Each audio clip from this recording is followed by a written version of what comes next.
Sign 45 degree. इन सभी का मान फटाफट से रिकॉल कर लेना है चेला।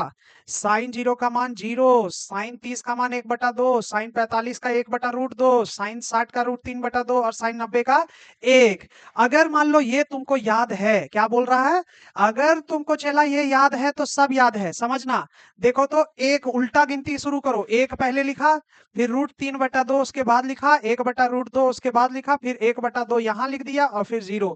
इसको जस्ट उल्टा कर दिए चेला तो हमारा किसका आ गया, कॉस का आ गया चेला।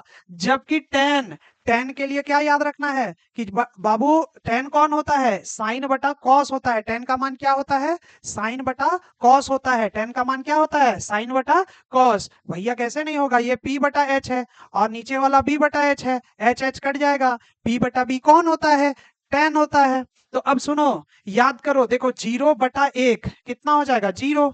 1/2 तो 2 गया तो कितना, 1/√3, √2 गया तो 1, 2 गया तो √3 और 1/0 चला, 1/0। 1/0 मतलब कौन, हमेशा ध्यान रखना 1/0 नॉट डिफाइन, हम लोग उसको नहीं बता सकते। रैशनल नंबर में पढ़े थे ना कि इसको हम लोग रैशनल नंबर में काउंट नहीं करते चला। 1/0 का मान हम लोग नहीं निकाल सकते, बाद में जाके इन्फिनिटी बोल देंगे वो अलग बात है। तो 0/1 का मान 0 होता है, ये अच्छा बात है, लेकिन 1/0 का मान बचा नॉट डिफाइन होता है, उसको हम लोग सॉल्व नहीं कर सकते, मतलब मान नहीं पता हमको। ठीक है, अच्छा, अगर ये सारा चीज पता चल गया तो अब हम पलटी मार देंगे तो सबका निकल जाएगा। अब अगर मान लो हम कॉसेक थीटा का मान निकालना है, किसका, तो वो साइन थीटा का उल्टा है। तो 0 है तो 0 का मतलब होता है 0/1, जब पलटी मार देंगे तो 1/0, और 1/0 तो नॉट डिफाइन होता है चेला।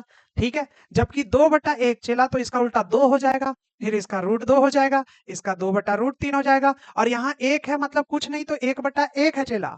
तो इसको हम लोग क्या लिख देंगे, 1 लिख देंगे।